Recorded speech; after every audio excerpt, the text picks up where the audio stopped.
maka mereka tampil di muka umum. Mereka berkhotbah, mereka menyampaikan kebenaran firman Tuhan, dan mereka menjadi saksi-saksi Kristus.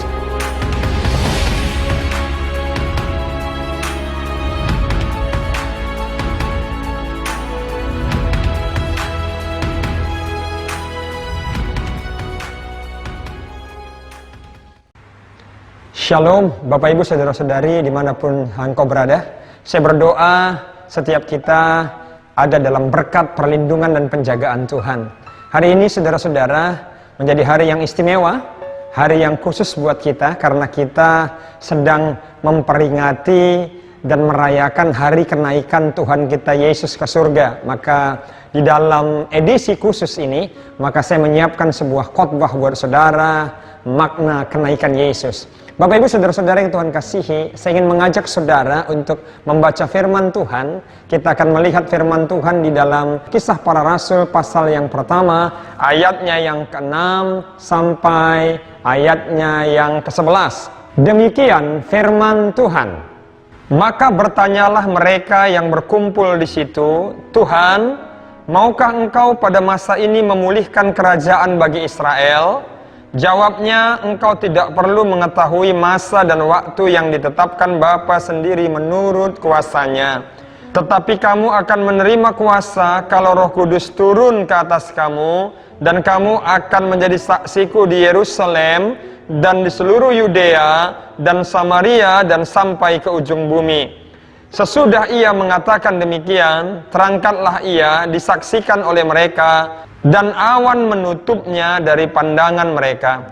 Ketika mereka sedang menatap ke langit waktu ia naik itu, tiba-tiba berdirilah dua orang yang berpakaian putih dekat mereka, dan berkata kepada mereka, "Hai orang-orang Galilea, mengapakah kamu berdiri melihat ke langit? Yesus ini yang terangkat ke sorga, meninggalkan kamu, akan datang kembali dengan cara yang sama seperti kamu melihat dia naik ke sorga." Nah, Bapak Ibu Saudara-saudara yang Tuhan kasihi, dari nats yang kita baca ini, maka kita bisa melihat bagaimana detailnya, bagaimana utuhnya penjelasan yang diberikan oleh Alkitab. Alkitab memberi kita penjelasan yang utuh. Alkitab memberi kita penjelasan yang sempurna. Bagaimana Bapak Ibu Saudara-saudara yang Tuhan kasihi, proses daripada kenaikan Tuhan Yesus ke surga. Paling tidak kita bisa melihat, saudara, kenaikan Yesus ke surga itu ada saksi matanya. Bahkan banyak, yakni para murid-murid. Dan kenaikan Yesus ke surga itu Alkitab tulis dengan sangat jelas, saudara, Yesus naik ke surga, dan pada akhirnya ketika murid-murid melihat dan awan menutup daripada pandangan mereka yang menyaksikan kenaikan Yesus ke surga. Maka saudara-saudara yang Tuhan kasihi, sebagai orang-orang percaya, hari ini kita ingin melihat pandangan Alkitab sendiri, makna yang dapat kita petik daripada kebenaran firman Tuhan yang berkaitan dengan kenaikan Tuhan Yesus ke sorga. Maka kita bisa melihat makna daripada kenaikan Tuhan Yesus. Yang pertama, mari kita lihat makna kenaikan Yesus. Yang pertama itu menjelaskan kepada kita, ketika Alkitab katakan dia naik ke sorga, maka itu berarti dia kembali ke sorga. Nah, saudara-saudara yang Tuhan kasihi, Alkitab katakan dalam Kisah Para Rasul pasal yang pertama ayat ketiga, kepada mereka ia menunjukkan dirinya setelah penderitaannya selesai, dan dengan banyak tanda ia membuktikan bahwa ia hidup. Sebab selama 40 hari ia menampakkan diri dan berbicara kepada mereka tentang kerajaan Allah. Bapak Ibu Saudara-saudara yang Tuhan kasihi, kata berulang-ulang, kata menampakkan diri dan berbicara dalam teks Alkitab yang kita baca, dalam terjemahan FAYH, firman Allah yang hidup, itu tertulis dengan berbagai cara ia membuktikan kepada mereka bahwa ia benar-benar hidup. Jadi saudara-saudara yang Tuhan kasihi, ada tenggang waktu 40 hari sejak kebangkitan Yesus dari kematian. Kita semua tahu bahwa Yesus disalibkan, lalu dikuburkan, pada hari yang ketiga dia dibangkitkan.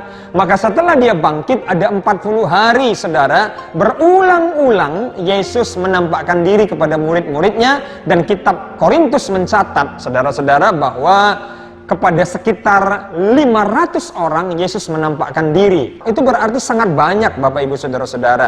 Hanya untuk sebuah tujuan, meyakinkan betapa bahwa sesungguhnya dia hidup, betapa bahwa sesungguhnya dia bangkit. Dan saudara-saudara yang Tuhan kasihi, maka hari ini kita akan melihat apakah makna daripada kenaikan Tuhan Yesus. Yang pertama, makna kenaikan Tuhan Yesus itu membuktikan bahwa Yesus berasal dari sorga. Kisah Para Rasul pasal 1 ayat 2, kita akan baca Kisah Para Rasul 1 ayat 2, sampai pada hari ia terangkat. Sebelum itu ia telah memberi perintahnya oleh Roh Kudus kepada rasul-rasul yang dipilihnya.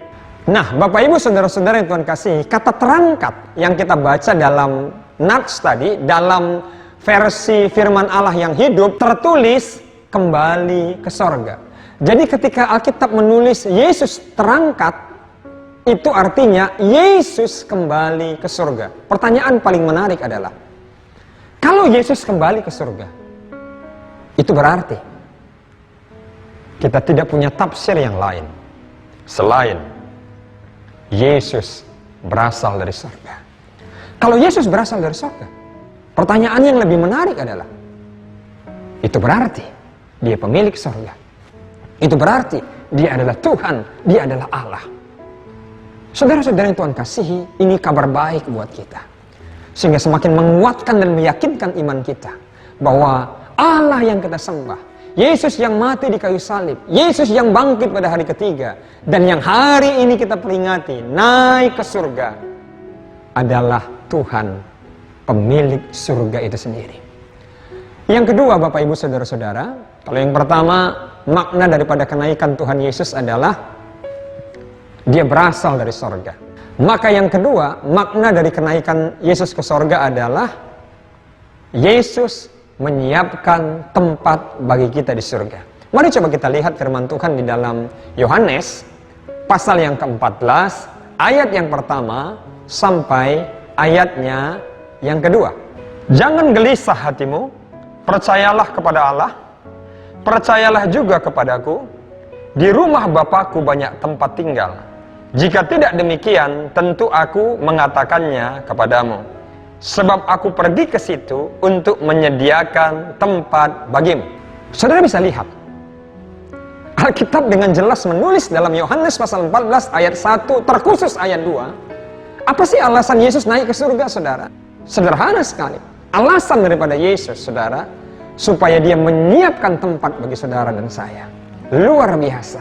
Saudara-saudara, betapa kita bersyukurnya bahwa Yesus sedemikian mengasihi saudara. Dia bukan sekedar berkorban dan mati di kayu salib, disalibkan. Dia bukan sekedar bangkit pada hari ketiga, tetapi juga dia naik ke sorga untuk menyiapkan tempat buat saudara, menyiapkan tempat buat setiap kita. Haleluya! Ini merupakan sebuah kabar baik yang luar biasa. Yang ketiga, Bapak Ibu Saudara-saudara, kita bisa melihat makna daripada kenaikan Yesus dijelaskan oleh firman Tuhan di dalam Kisah Para Rasul pasal yang pertama, ayat yang keempat, ayat yang kelima, dan nanti kita akan lihat dikonfirmasi oleh ayat yang ke-8 apa yang menjadi alasan daripada kenaikan Tuhan Yesus ke sorga. Dijelaskan di sana, saudara-saudara, Yesus naik ke sorga supaya Roh Kudus dicurahkan. Supaya Roh Kudus dicurahkan. Mengapa Roh Kudus harus dicurahkan? Supaya setiap orang-orang percaya itu bisa memperoleh kekuatan adikodrati. Kita bisa melihat Petrus yang sebelumnya bersembunyi, Petrus yang sebelumnya menyangkal Yesus, murid-murid yang sebelumnya sembunyi di tempat-tempat tertutup, takut bertemu dengan tentara Romawi, takut bertemu dengan orang Yahudi, takut bertemu dengan orang-orang Israel, takut bertemu dengan kebanyakan orang, sehingga mereka sembunyi di rumah dan pintu-pintu yang tertutup. Tapi begitu mereka diurapi oleh Roh Kudus, begitu Roh Kudus dicurahkan dan mereka dipenuhi pada hari Pentakosta, yakni 10 hari setelah kenaikan Yesus ke sorga, maka mereka tampil di muka umum, mereka berkhotbah, mereka menyampaikan kebenaran firman Tuhan, dan mereka menjadi saksi-saksi Kristus. Kenapa, saudara? Karena ketika seseorang dipenuhi oleh Roh Kudus, maka dalam dirinya mengalir kuasa adikodrati. Paling tidak dalam dirinya diberikan Tuhan satu keberanian untuk bersaksi, keberanian untuk memberitakan Injil. Bahkan pada puncaknya, jika Tuhan memang menginginkan hal sedemikian, berani mati bagi imannya, berani mati bagi Tuhannya, berani mati bagi Yesus yang diyakini sebagai Tuhan yang telah menebus dan menyelamatkan hidupnya. Dan ini dibuktikan. Petrus yang sebelumnya penakut, apalagi pada saat setelah Yesus disalibkan, sembunyi, pada akhirnya kita bisa melihat bagaimana akhir hidupnya. Dia bukan lari dari kematian, tapi dia siap menyongsong kematian demi imannya. Dan kita tahu, semua murid-murid Yesus itu pada akhirnya mati martir, mati dibunuh, saudara-saudara, bahkan dibunuh dengan cara yang kejam, dibunuh dengan cara disalibkan, sehingga banyak di antara mereka merasa tidak layak disalibkan seperti Tuhan Yesus, dan mereka memutuskan untuk disalibkan dalam posisi terbalik, kepala di bawah, kaki di atas. Dan sebenarnya dari hal ini kita bisa melihat bagaimana sesuatu yang sangat luar biasa terjadi. Apa itu, saudara?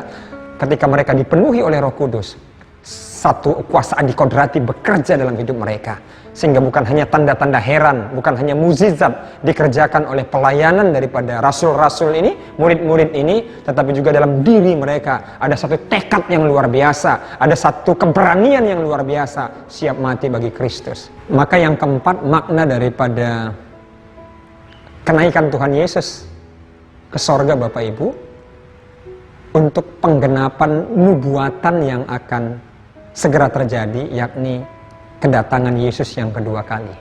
Bapak Ibu saudara-saudara, kalau Yesus nggak naik ke surga, maka seluruh nubuatan firman Allah yang menjanjikan Yesus akan datang kedua kali menjemput gereja, menjemput mempelainya, maka menjadi tidak ada dasar firman-Nya sama sekali.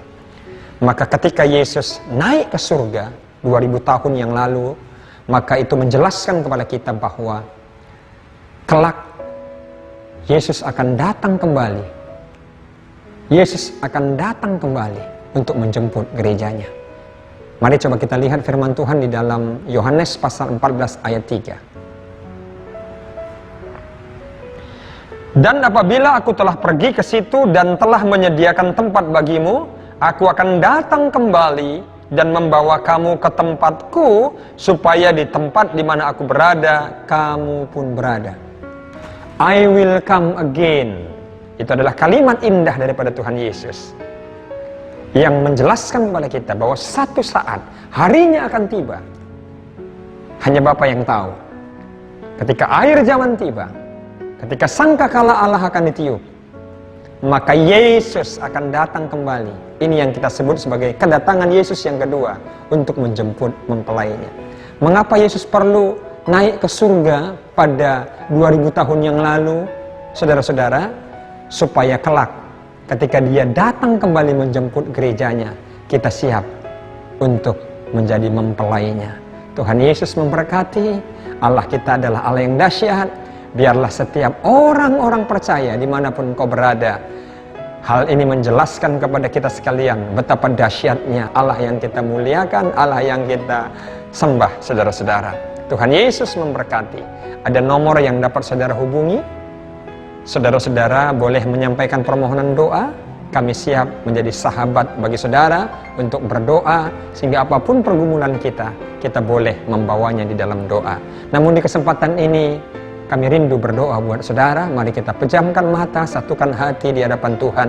Tuhan Yesus, terima kasih buat berkat-Mu atas hidup kami. Kami mengucap syukur ya Tuhan. Betapa bangganya kami menjadi anak-anak-Mu. Dan hari ini kami memperingati hari kenaikan-Mu ke sorga, yang membuktikan bahwa Engkau berasal dari sorga. Kenaikan-Mu ke sorga menyiapkan tempat bagi kami ya Tuhan. Kenaikan-Mu ke sorga sehingga Roh Kudus boleh dicurahkan dalam hidup kami. Kenaikan-Mu ke sorga untuk mempersiapkan kedatangan-Mu yang kedua untuk menjemput gereja. Terima kasih Tuhan. Di dalam nama Tuhan Yesus kami berdoa, kami mengucap syukur. Haleluya. Amin.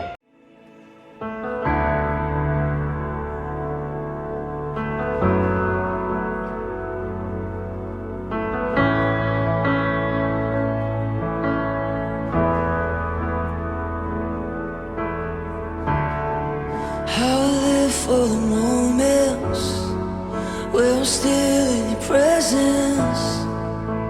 All the noise dies down. Lord, speak to me now. You have all my attention. I will linger and listen. I can't miss a